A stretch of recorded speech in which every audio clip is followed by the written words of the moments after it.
Welcome to Morningstar. As we head into the second half of the year, it's time to check in on the defense sector.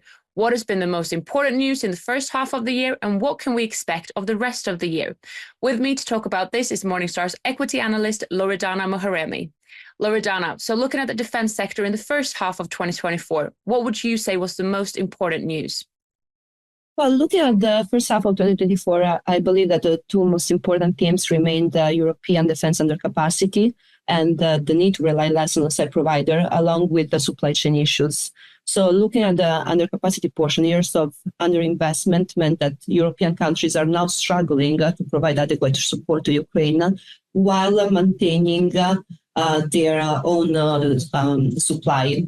And we can see this across all platforms, but has become especially critical for munitions. So as we all know, all NATO countries have agreed to increase their defense spending at 2% of their GDP.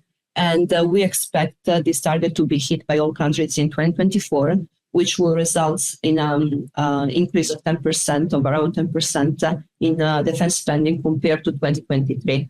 So what we are seeing on the demand side is that governments are reducing their decision process. So they are increasing the speed in which they make decisions, and also they are focusing on increasing production capacity and relying more on a European defense contractor. Then looking at the second issues on supply chain issues are due to the material and the labor shortages, but they're being exacerbated by the fact that often defense contractors don't have a clear overview of their defense, of their supply chain network. And this is because supply chain in defense is very complicated. Imagine that, for example, for missiles, there might be more than 100 providers across more than 12 tiers. And what makes things even more complicated is the fact that for some critical components, we are relying from non-NATO countries. For example, propellant has been and still is a huge bottleneck for munition production and munition ramp-up, and propellant is made by nitrocellulose, which is made by cotton fibers, which Europe sources from China. In fact, Rheinmetall has declared a few months ago that Europe relies on China for more than 70% of its cotton fibers. So this is a risky position to be in case of geopolitical changes. And what we're seeing on the supply chain is that European defense contractors are trying to manage these difficulties by keeping higher level of inventories on purpose. And during these last few weeks, we've seen some names in the defense sector losing ground on the stock market. What is behind this? Yes, Jan, I think that what we are seeing in the last few weeks is some nervousness from investors due to the high valuation. And just consider that before the war, European defense stocks were trading at an average of 9 times their P, while now they are trading at an average of 27 times their forward P, which puts them in line with the US peers.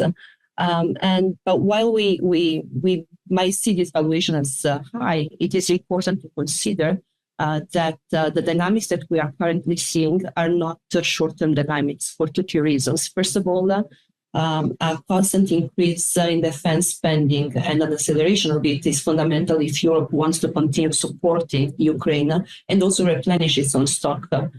For example, it's estimated that it will require Germany, with current production level, at least 10 years to get the munition stocks at the pre-war level. And all this acceleration and this growth we expect will lead in an additional defense spending, a cumulative additional defense spending of 700 billion between 2023 and 2029, compared to our estimates pre-war. And while U.S. companies will be able to capture some of this growth as well, the majority of the growth will be captured by European countries, as Europe is very focused in strengthening its own defense. And beyond this, we have also to consider that the long life platforms that are being currently delivered are going to generate decades of aftermarket revenues, which presents high margin and high cash flow. So if we consider the structural growth that the sector has still to experience, along with the further improvement in profitability due to more platforms going towards full phase production and aftermarket revenues kicking in, then I believe that this valuation can be justifiable. And do you have any specific stocks that you find extra interesting at the moment? Yes, on our topic in European defense remains Rheinmetall. The storyline here is quite straightforward. Rheinmetall, as the major provider of defense for Germany, is set to profit from Germany becoming the third largest defense spender by 2025.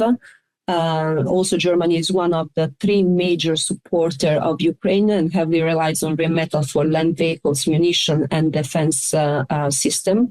And looking at the munition division, that's another important growth and the driver of profitability for Rheinmetall. So we expect munition sales to increase due to the war in Ukraine. Ukraine uses around 6,000 to 10,000 shells per day, and the European goal is to be able to produce around 2 million shells per year. But in 2023, without Rheinmetall, the European countries were able to produce less than 200,000 shells, while US produced around 140,000 shells. As of today, thanks to the acquisition of Expal and further capacity improvement, Rheinmetall is the largest producer of munition and was able to move from 100,000 in 2022 to more than 350,000 by 2023, and is set to reach 700,000 by 2025. Outside of Europe, we also believe that Rheinmetall has a fair chance of winning a very important US contract. In fact, the company has been down selected along with General Dynamics to replace 300 and around 3,200 M2 Bradley vehicles, a contract that is potentially worth around $40 billion. And while we expect General Dynamics to come with a more efficient prototype, we believe that Rheinmetall prototype will have some superiority in technology, especially regarding protection systems. So Rheinmetall might be worth a closer look. Thank you so much, Loredana, for shedding some light on the defense sector. And until next time, I'm Joanna England for Morningstar.